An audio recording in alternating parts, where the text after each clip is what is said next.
Muy buenos días, bienvenidos al programa de fortalecimiento de capacidades, enfoque del paciente con síndrome de Guillain-Barré grave. Muchas gracias a las personas presentes aquí en el Paraninfo del Ministerio de Salud y por supuesto a todas las personas que nos siguen en tiempo real a través de la transmisión vía Zoom. Este evento, organizado por la DIGER del Ministerio de Salud, tiene el objetivo principal de llegar a médicos especialistas de emergencias y cuidados intensivos, médicos que laboran en emergencias, enfermeras de emergencias y cuidados intensivos, terapistas, médicos residentes y por supuesto personal técnico que trabaja en emergencia y cuidados intensivos. Asimismo, a continuación, para poder dar las palabras de inauguración, vamos a recibir con fuertes aplausos a la doctora Mónica Mesa, directora general de DIGER.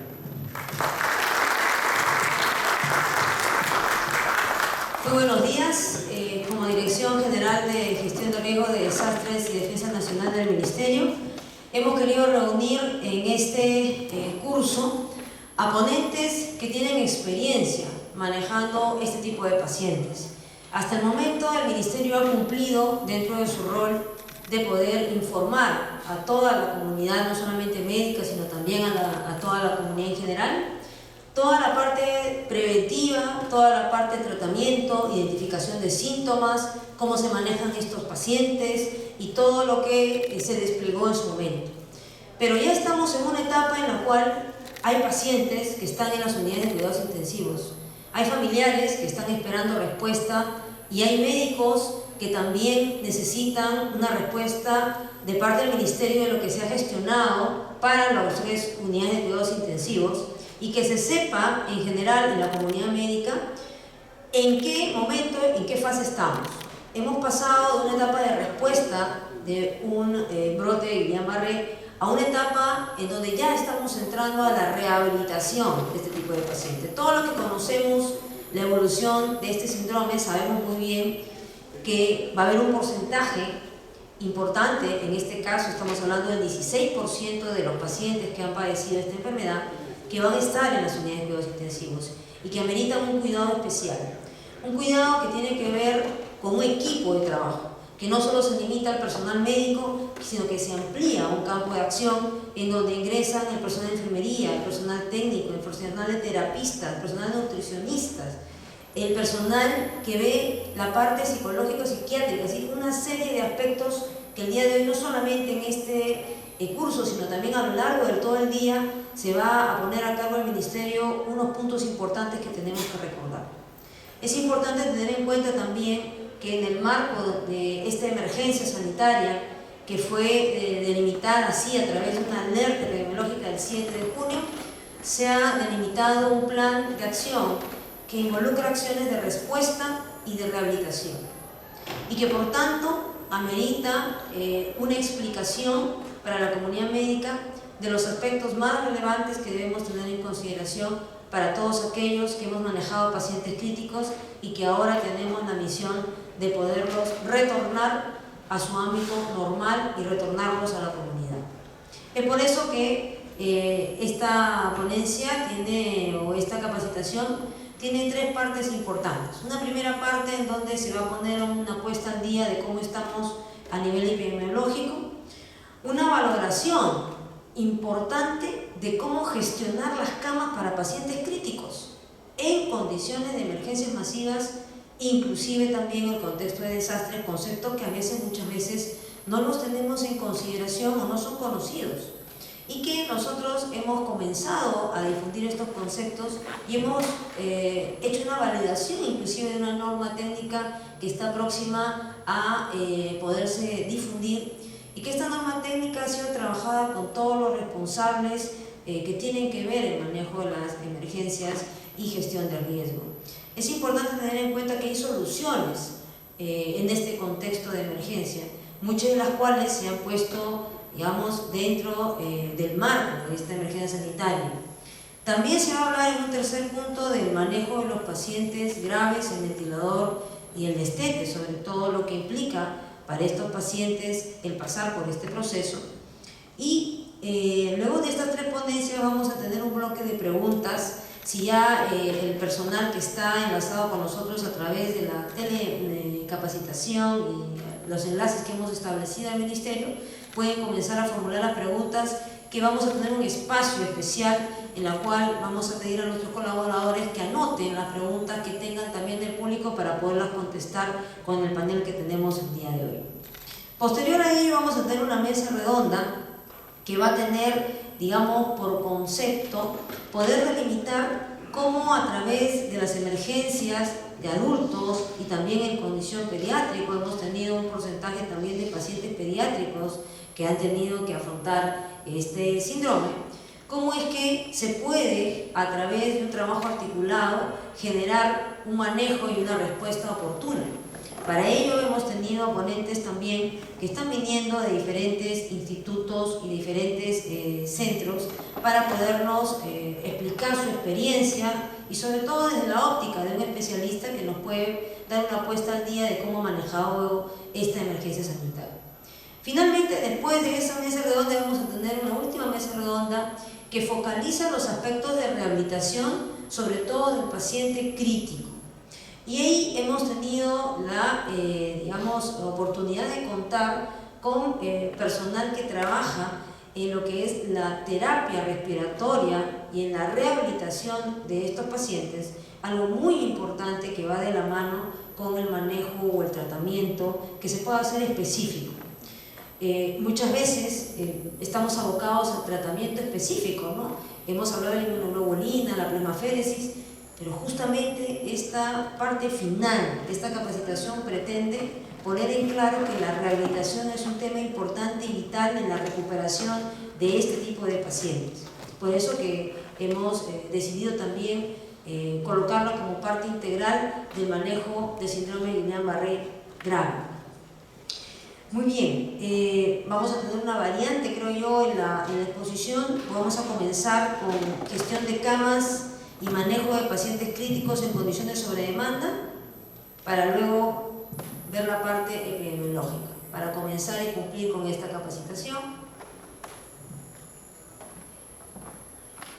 ¿Cómo es que tenemos el enfoque del manejo de estos pacientes en condiciones de sobredemanda?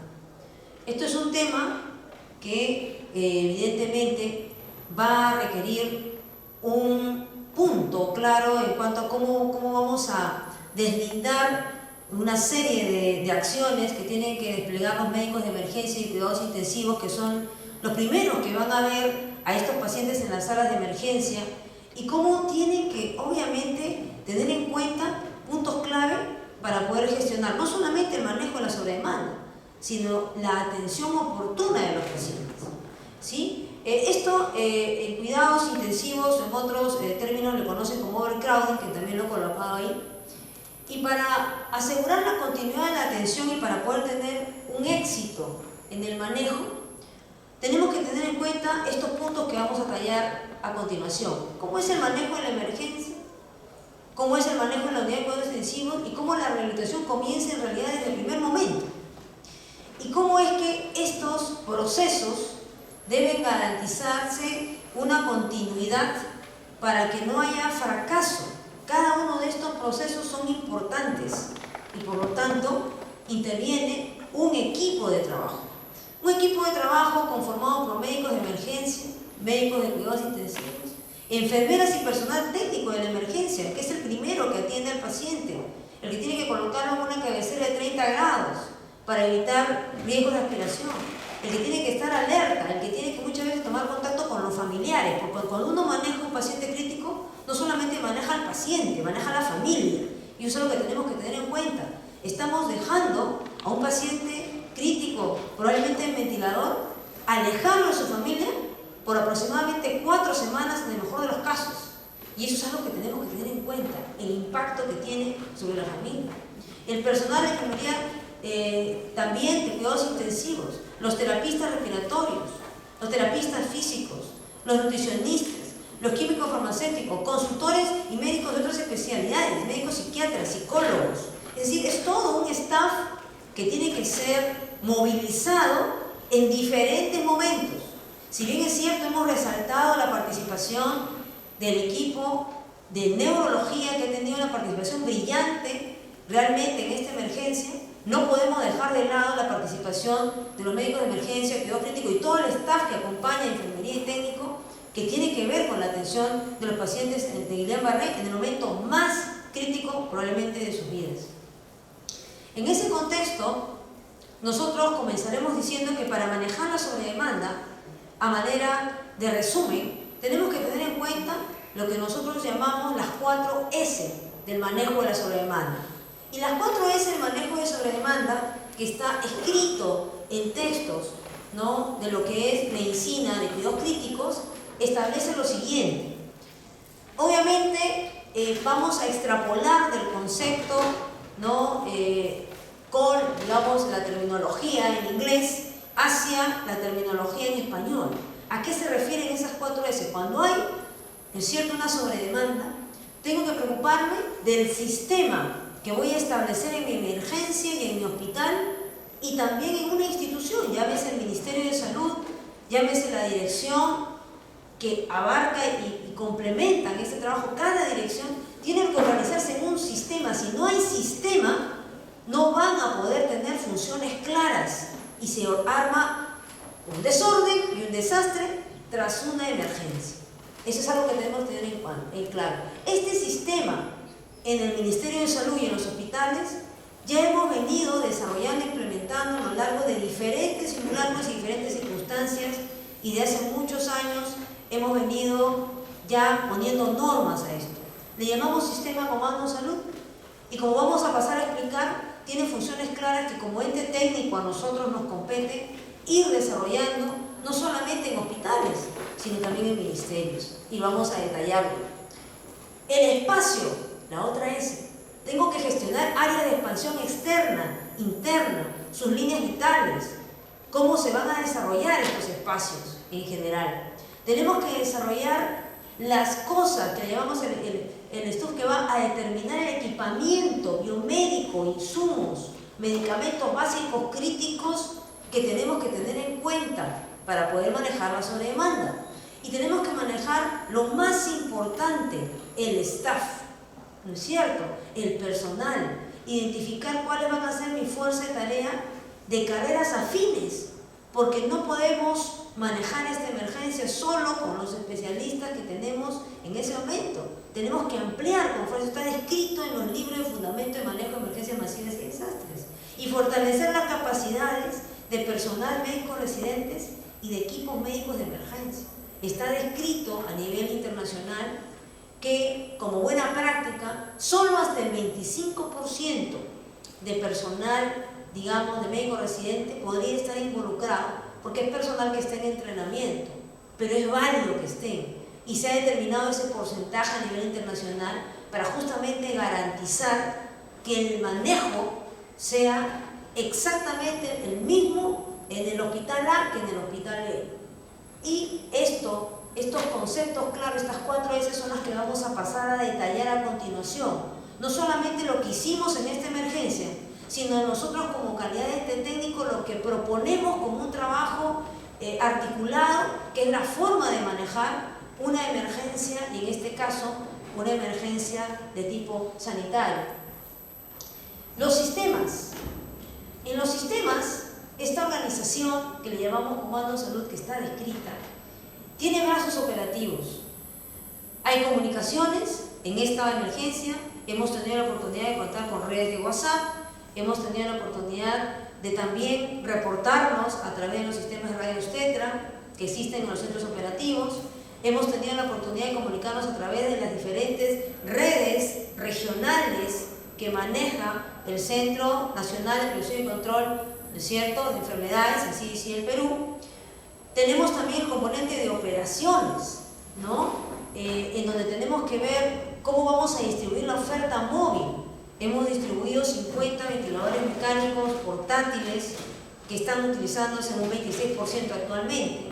La telemedicina, que también amplía el brazo de recursos humanos y que en esta oportunidad no solamente ha permitido la teleconsulta, sino la capacitación masiva a nivel nacional. La búsqueda activa de casos a través de los equipos de epidemiología, ¿no es cierto?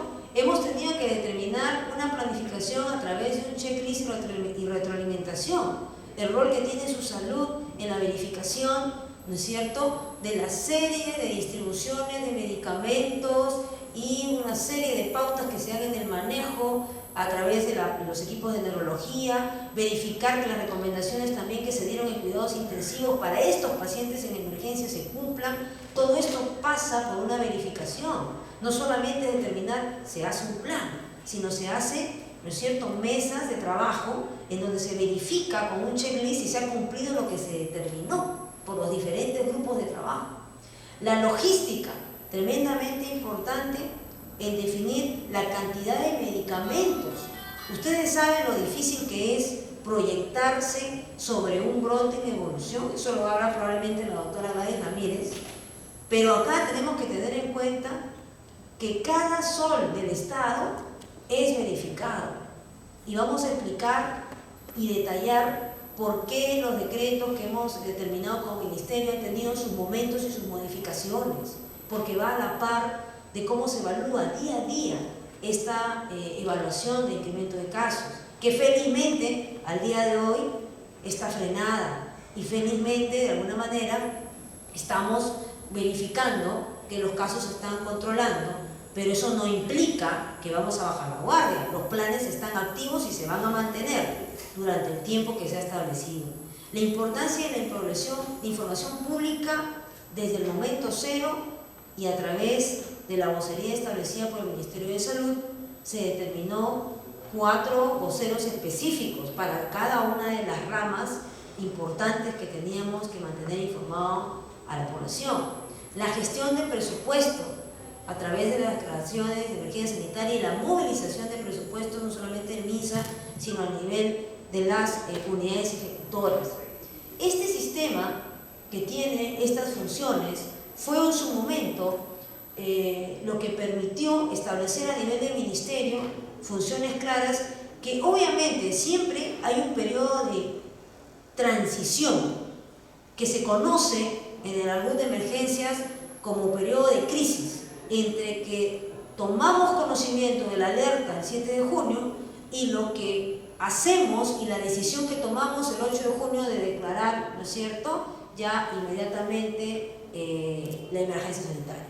Entonces, ese periodo debe ser el más corto posible. Muchas veces he escuchado, cuando he estado a nivel operativo, que dice, cuando ocurre una emergencia, que puede ser a nivel epidemiológico, o desastre natural, o simplemente una sobredemanda, existe una descolocación. Y yo he escuchado a personas que dicen, fíjense, veía a las personas que no sabían qué hacer. Muchas veces ese primer momento nos descoloca, porque cada emergencia es diferente a otra. Nadie puede decir que esta emergencia es igual a la que pasamos el año pasado con la Libertad, o que fue igual a la influenza en 2009, o que es igual al sismo. Cada una es diferente, y hablando del campo epidemiológico también. Por lo tanto, las funciones, si bien es cierto, se han hecho ensayos, se han hecho simulaciones, simulacros, experiencia, cada emergencia amerita un trato especial.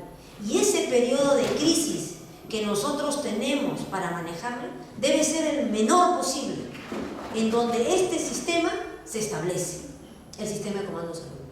Eso es lo que vale.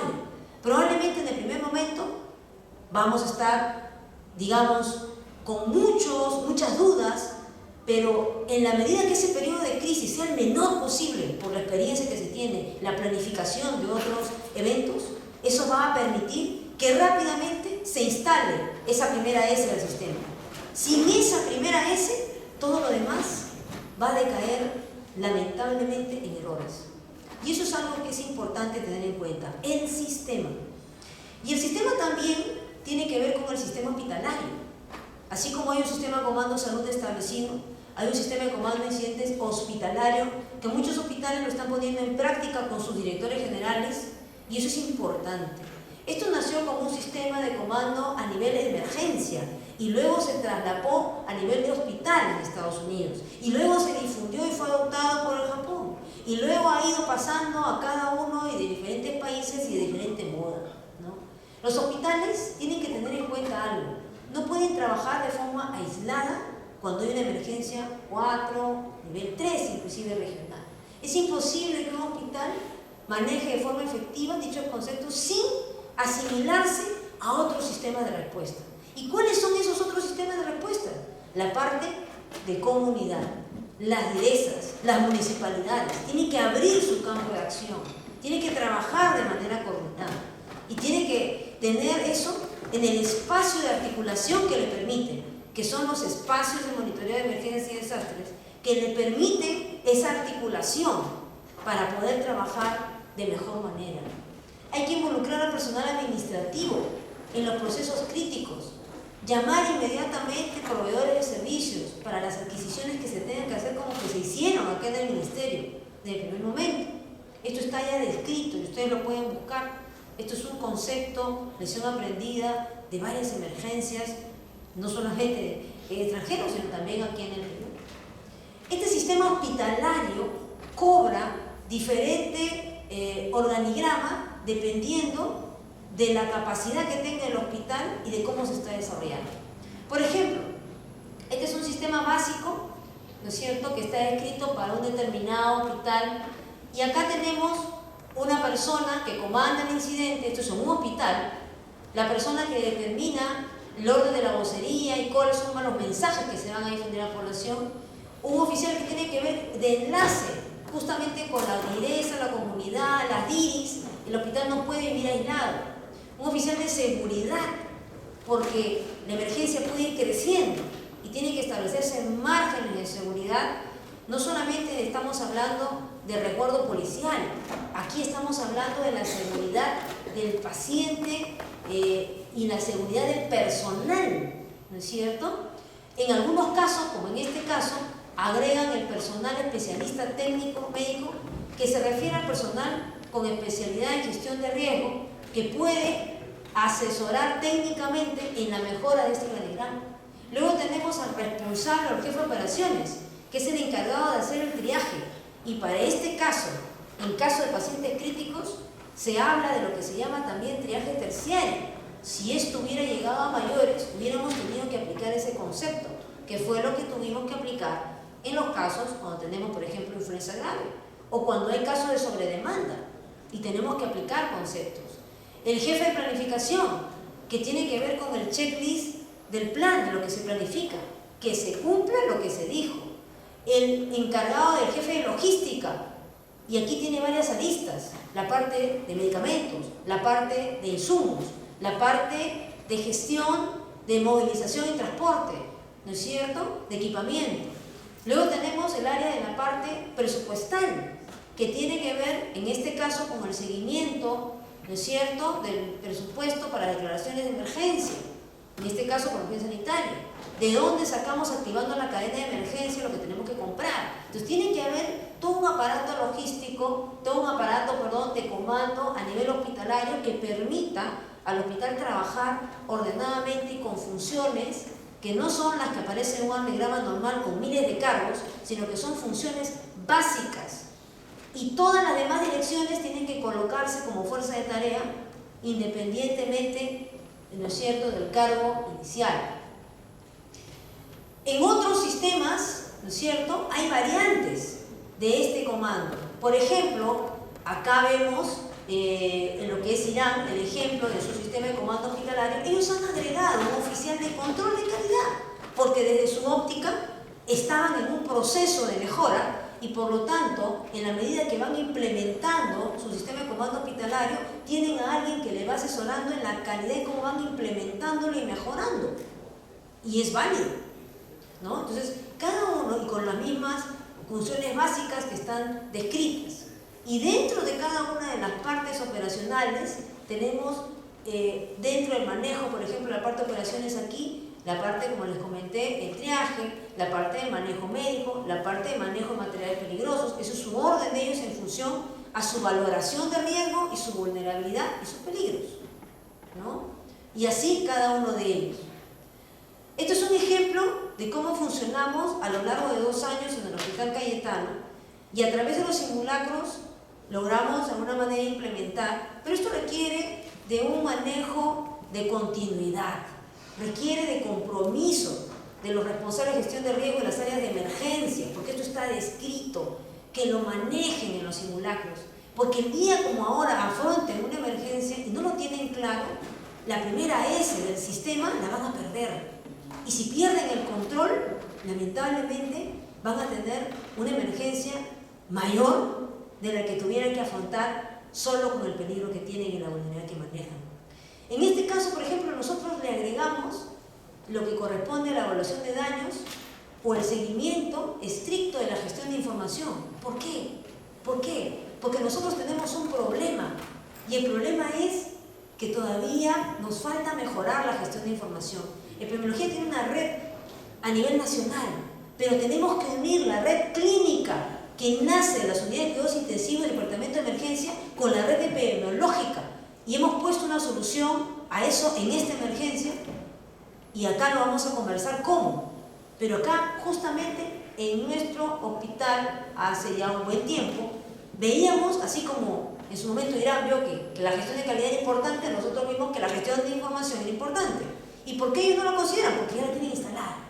Nosotros todavía estamos en vía de implementación y pretendemos que esta emergencia sea una oportunidad de mejora por fin de los sistemas de información desde las unidades de cuidados intensivos, desde los departamentos de emergencia donde realmente se registran los pacientes, hacia el área de epidemiología, para que por fin tengamos una base sincerada. Y esto se repite, como hemos mostrado en otros sistemas de comando hospitalario. El jefe de operaciones, que tiene la parte de manejo de tarjeta roja, amarilla, la parte importante que tiene que ver de equipamiento y bioseguridad con el personal de enfermería, ¿no? Y también se repite la parte de planeamiento, presupuesto, importante, ¿no? Esto es para darle simplemente un ejemplo que esto sí se puede hacer. No pretendemos que haya una serie para los expertos que conocen el sistema de comando de incidente, por favor. La adaptación que se hace al sistema de comando hospitalario, al sistema de comando de salud, determina funciones claras y básicas. No es necesario tener una serie de casillas de fuerza de tarea. Comencemos con las funciones básicas y conforme esto lo vayan adoptando y lo vayan entendiendo e implementando, se va a ir de alguna manera desarrollando el árbol de las funciones.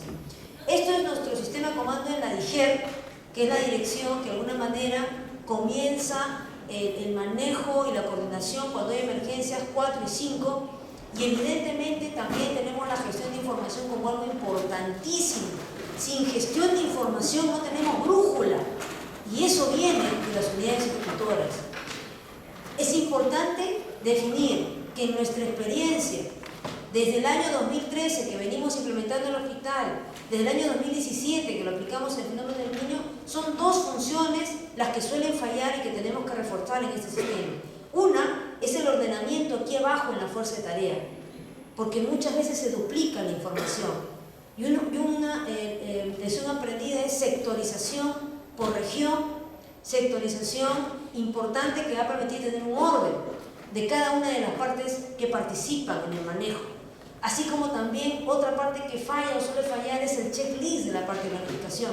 Es decir, el comandante de incidentes determina una indicación, el equipo de trabajo se reúne en el espacio de emergencia, los grupos de trabajo de gestión de riesgo se reúnen y muchas veces no conocen que en realidad son el grupo de trabajo de gestión de riesgo y deben conocerlo.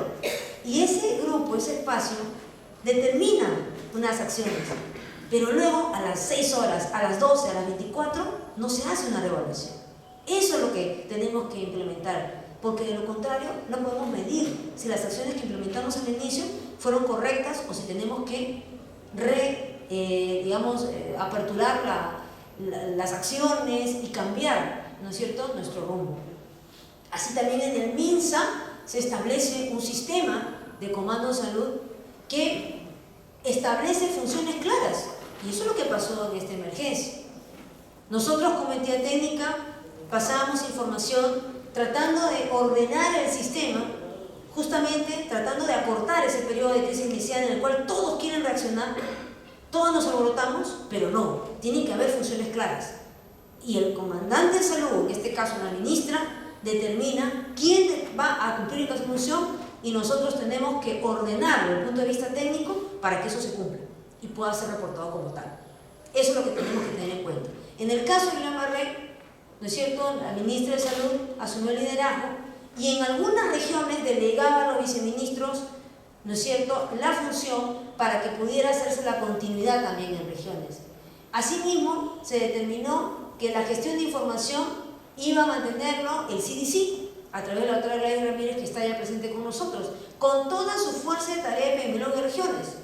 Porque no es simplemente que se delegue a una persona, esa persona asume inmediatamente la función, inmediatamente determina una fuerza de tarea, un batallón que va a trabajar con ella. No se puede trabajar una sola persona todo, y tiene que determinarlo ya, y tiene que haberlo ensayado o tiene que haberlo vivido en una emergencia real. Eso es lo recomendable. Luego tenemos que nosotros nos encargamos de la consolidación de las acciones del Ministerio para saber el mapa y poder definir esto es lo que estamos haciendo como Centro de Operaciones de Emergencia y como responsables de gestión de riesgo.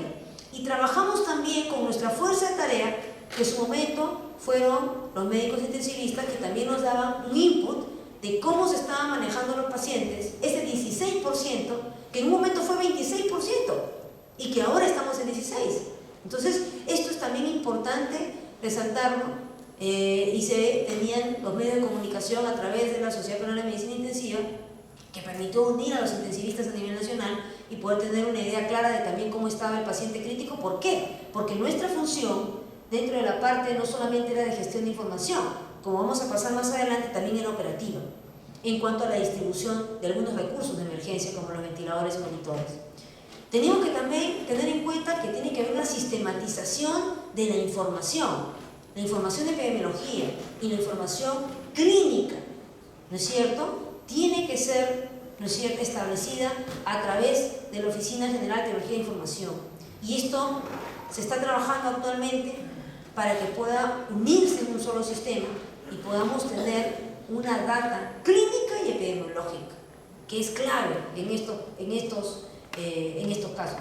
La información pública fue manejada también a través de la dirección de la Oficina General de Comunicaciones del Ministerio, y se determinó también voceros determinantes para esto, ¿no?, con la fuerza de tarea de comunicadores que fueron a todas las regiones involucradas para difundir el mismo mensaje y también corregir los mensajes, porque hubo instituciones también de salud que comenzaron a difundir mensajes no tan asertivos, y en tiempo real el trabajo fue enorme de esta fuerza de tarea de comunicaciones, porque teníamos que informar con mensajes precisos a la población. Entonces, esto también es importante, desde el momento cero se activó.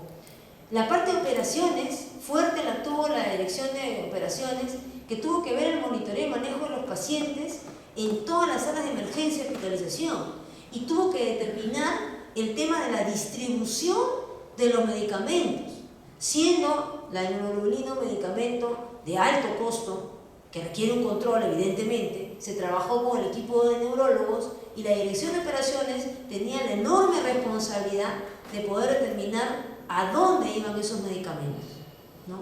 Tremenda función que le tocó. Y luego a nosotros también nos tocó la tarea de reforzar las áreas críticas con el equipamiento de reserva, porque sí tenemos equipamiento de reserva y teníamos ventiladores, que luego voy a pasar a detallar, para poder definir dónde teníamos que reforzar y capacitar en tiempo cero al personal para que pueda utilizarlos sin dificultad.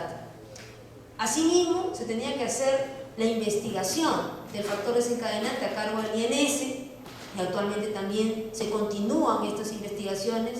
Conseguir las autorizaciones, como ayer se manifestó en una conferencia, en una mesa redonda en el Colegio Médico, fue también titánico. Conseguir la autorización para punciones lumbares. Entonces, hay una serie de aspectos que tenemos que manifestar. Ha sido bastante complejo manejar. Y también tenemos que hacer mención a la tarea de telecapacitación y telemedicina, que hoy estamos también haciendo el uso de ello, que nos permite llegar a todas las regiones, y el traslado de los pacientes en tiempo oportuno, que también se dio. La logística también tuvo una tremenda tarea a cargo de la Oficina de Administración, que en tiempo real tuvo que hacer la adquisición de los medicamentos. Eso es también importante, y se habla de una decisión. Tomar la decisión de comprar una determinada cantidad de medicamentos no es una decisión fácil en cuanto a poder estimar la cantidad, y se hizo. Entonces hay que tener en consideración aspectos importantes que nos sirven como lección aprendida. La parte del almacenamiento y las cantidades corrió cuenta de Senares, con toda su fuerza de tarea para ver la distribución en las regiones que fueron desplegados. La parte de verificar si el abastecimiento estaba ok o si se podía redistribuir corrió a cargo del IGEMI. Asimismo, se determinó con la Oficina de Presupuesto y Oficina General de Presupuesto el apoyo en asesoría técnica a las regiones para que pudieran aperturar su cadena de emergencia y poder habilitar inmediatamente y no tener problemas en los procesos.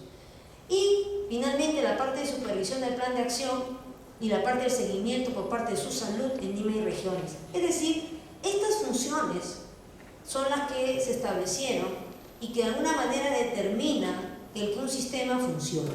Si no tenemos esto en el momento cero, todo lo que viene de más, lamentablemente, no va a ser organizado. Y ahí cometemos el primer error. La segunda S que tenemos es la siguiente. ¿Cómo tenemos que tener en cuenta, ¿no?, el diseño de los departamentos de las áreas de emergencia? Tiene que tener un modelo escalable, ¿no? Cuartos multipropósitos simples que permitan en un tiempo real convertir de un espacio donde hay una cama en 3. Y esto en las áreas de todos los que hemos trabajado en los departamentos de emergencia sabemos muy bien que existe actualmente. Y en los planes de contingencia tiene que haber la parte de área de expansión. ¿Cuál va a ser el área de expansión? Las áreas de hospitalización, las áreas de cuidados intermedios, que sirven para habilitar camas y para crecer. Esta conversión tiene que ser rápida, ¿no? Y evidentemente son camas que normalmente no estaban destinadas para pacientes críticos. Esta conversión es la que tienen que ensayar y poner a prueba justamente en los simulacros que establecen a nivel anual. Si usted no trabaja por lo menos 3 veces al año una conversión así con la sobredemanda que tenemos en los hospitales de Lima para poder tomarse un tiempo y ver qué áreas voy a convertir, cómo voy a hacer mi flujo de altas, porque voy a tener que dar altas, estamos en alerta amarilla, ¿correcto? Si esto no lo ponemos en práctica, cuando tengamos que afrontar una emergencia, nos va a costar mucho, ¿no? Luego tenemos que tener en cuenta las soluciones que podemos disponer en tiempo real, soluciones modulares. Hay que tener en cuenta la portabilidad de esto, ¿no? Tiene que haber un acceso instantáneo, miren aquí, a toda la data de los pacientes en cualquier momento. Esto no lo dice la Dirección de Gestión de Riesgo, esto es un concepto clásico tomado de un libro de medicina de emergencias y desastres. Por lo tanto, vamos a ponerle solución a esto a raíz de esta emergencia y desde ya vamos a comentar en qué ha radicado esto. Tiene que haber redes de comunicación alterna, ¿no? En casos extremos, los celulares pueden verse afectados y bloqueados. Tenemos que ver en cuenta las capacidades, ¿no? Tiene que haber una data real que sea compartida con las autoridades de salud. Muchas veces tenemos la data y hasta publicamos lo que pasó en la emergencia X y esa data debe conocerla las autoridades. El Centro de Control de Enfermedades e Infecciones CDC lo tiene que conocer el Ministerio de Salud para poder articular y verificar la mejora. La capacidad de mitigación, ¿no? Evidentemente las áreas de emergencia tienen que trabajar y defender y apostar por su programa presupuestal 068 que le permita reducir la vulnerabilidad y apostar para que puedan mejorar sus sistemas y tener soportes de agua, por ejemplo, con sistema de purificador interno, entre otros detalles. Es importante tener en cuenta que para poder manejar un paciente, y este es un paciente que manejamos en la emergencia con uno de nuestros ventiladores, es importante tener en cuenta que el incremento de capacidades en cuidados críticos también tiene sus bemoles y tenemos que tener en cuenta aspectos que vamos a tener que efectuar. ¿Cuáles son esas medidas que de inmediato el jefe de UCI, el jefe de Departamento de Emergencia y Cuidados Críticos, con su director general, como comandante de salud hospitalario, tiene que poner en práctica? La transferencia de pacientes no críticos a otros ambientes o a otras IPRES. Inmediatamente establecer ese sistema de referencias, ¿no? ocupación de unidades que normalmente no son de cuidados críticos, pero que pueden servir de cuidados críticos. Y en ese caso está descrito, por ejemplo, las salas que en algún momento también hemos utilizado en algunos hospitales de cuidados posanestésicos, áreas de emergencia que actualmente existen, como las UCEs, ¿no? O áreas hospitalarias que se habilitan por equipamiento y personal médico, permiten ampliar las camas que tengo para pacientes críticos. Vuelvo a repetir, esto está establecido en lineamientos y fundamentos. Y obviamente si yo planteo esto, la lógica será, en caso extremo, estamos hablando de lo que tienen que tener en cuenta para futuras emergencias, se suspenden cirugías selectivas. Así. Entonces, esto son consideraciones a tener en cuenta para crecer. La referencia de pacientes a IPRES con mayor capacidad resolutiva, en el caso de las IPRES que no cuenten con el equipamiento. Y aquí hay que resaltar el tema de que las regiones pudieron contener la emergencia. Y si bien es cierto, tuvieron referencias, no fue en la magnitud que se pensaba podía ocurrir. Asimismo, es importante tener en cuenta que todo este manejo contingencial debe estar escrito en planes de contingencia, porque la gestión de camas en condiciones de sobredemanda se merece un documento que sea aprobado con resolución directoral a nivel de hospitales, porque cada hospital tiene un funcionamiento y un orden muy particular. La alerta epidemiológica la manejamos el 7 de junio y aquí vemos justamente dentro de las cosas de la tercera S que tenemos que tener en cuenta, ¿no? La compra inmediata que se dio de los medicamentos a través del Decreto Supremo 013-2019, que fue el 8 de junio, al día siguiente de la alerta epidemiológica. Y también tenemos en cuenta el alquiler de los servicios que tenemos que ver, ¿no? Luz verde para alquiler de los ventiladores mecánicos, pneumoféresis. Y nosotros ya habíamos gestionado el año pasado, a raíz de la emergencia que afrontamos con heladas y friaje, el mantenimiento de 50 ventiladores mecánicos que en esta emergencia han sido utilizados. Si nosotros no hubiéramos contratado personal biomédico, ingenieros, y no hubiéramos hecho ese mantenimiento de esos equipos, otro hubiera sido grave. Entonces hay que tener en cuenta la previsión, que lo tienen que tener también los hospitales, y ahí también hay que resaltar que hay presupuesto de mantenimiento que ha sido verificado por los equipos técnicos del IEM, que hay que aprovechar y que se han verificado en cada región, que tiene que también tenerse en cuenta. La gestión de insumos, que pneumoféresis también se tuvo en cuenta para este decreto, y obviamente, como teníamos que tener la consideración de que esto era la fase de respuesta y nos venía una fase de rehabilitación por ser el síndrome de Guillain-Barré en paciente crítico, una connotación diferente, ¿correcto? Se hizo la modificación el 15 de junio de este decreto supremo, que incluyó un incremento adicional de lo ya escrito y también algo de equipamiento para las unidades de cuidados intensivos, para esa fase de rehabilitación que amerita estos pacientes de síndrome de Guillain-Barré. Y ya también tenemos la distribución que va a tener los hospitales que sirvieron evidentemente de contingencia en esta emergencia sanitaria. Es importante tener en cuenta que la gestión de los recursos en cuidados intensivos es también tener en cuenta qué inventario tienes, identificar y determinar qué equipos son cruciales. No vamos a comprar, ¿no es cierto?, monitores, ¿no?, de más de 12 parámetros para hacer monitoreo invasivo, si lo que tú tienes es un paciente que amerita evidentemente un determinado cuidado y tiene que hacer una compra rápida. Entonces ahí tenemos que ver estándares, ¿no es cierto? La gestión de logística, tenemos que buscar proveedores que nos oferten los equipos en menos de 45 días, y eso también es otra lucha que tenemos para poder comprar, ¿correcto? Y sin embargo se está haciendo. Planificar por etapas, los pedidos son en virtud de los momentos, etapa aguda. Prevenir que los pacientes lleguen a ventilación. ¿Cómo? Con el medicamento de inmunoglobulina. Y se concentró en eso. Y por eso es que el primer decreto se concentró en eso. Etapa subaguda, ventilación en condiciones de sobredemanda, ¿no? Se comenzó a distribuir los ventiladores mecánicos. Y la etapa ya que viene crónica, que implica justamente la adquisición de equipamiento, porque estos pacientes van a quedarse, algunos de ellos, hemos dicho 16%, pueden quedarse 4 semanas ocupando una cama en UCI, y tenemos que ver esta contingencia en los próximos meses, y es por eso que se determinó esta adquisición. Y la evaluación de gestión según la evolución del brote, evidentemente. Hay un reporte epidemiológico, y ese reporte epidemiológico se respeta, y en función de eso también se trabaja, y eso va cambiando, y en función de eso también se hacen los pedidos, y se hace también la evaluación.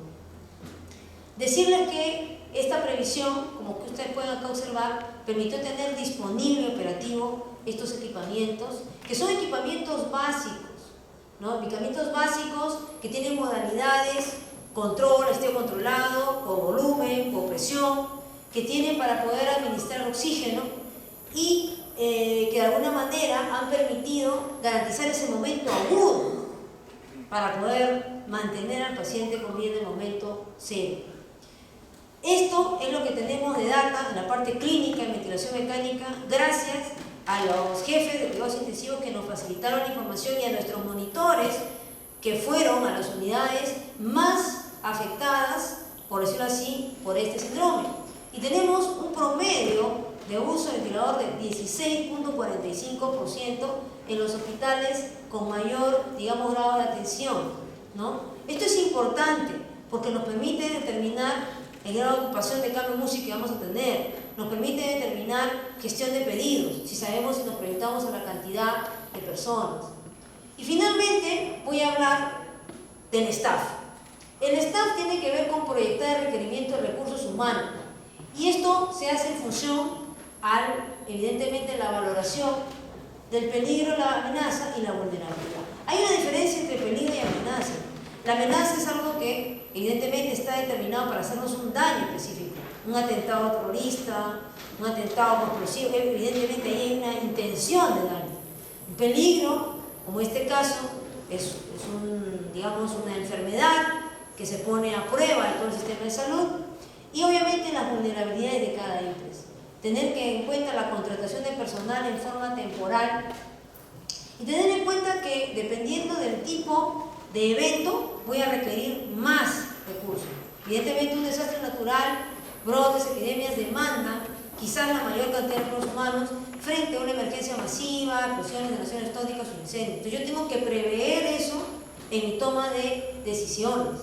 Y el fortalecimiento de capacitaciones no solamente es del personal al cual se le convocó para que pueda escuchar este curso, también hay un personal de brigadas que ha sido formado justamente en la parte complementaria logística para poder tener listo estas unidades que gracias a Dios no han sido utilizadas, pero que era el siguiente paso. O sea, si esto continuaba, teníamos nosotros a disposición algunos módulos de cuidados intensivos y operaciones que podíamos convertirlos en UCIs. Felizmente, no ha sido utilizado en esta oportunidad, pero ya teníamos nosotros un personal que en los diferentes simulacros, estos brigadistas logísticos, se han ido capacitando para poder implementarlo en los diferentes hospitales y puntos de manejo.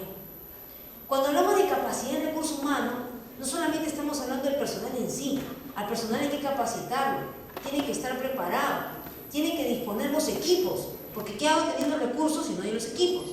Tiene que haber, de alguna manera, un cambio en las funciones, los recursos, para poder cubrir la brecha.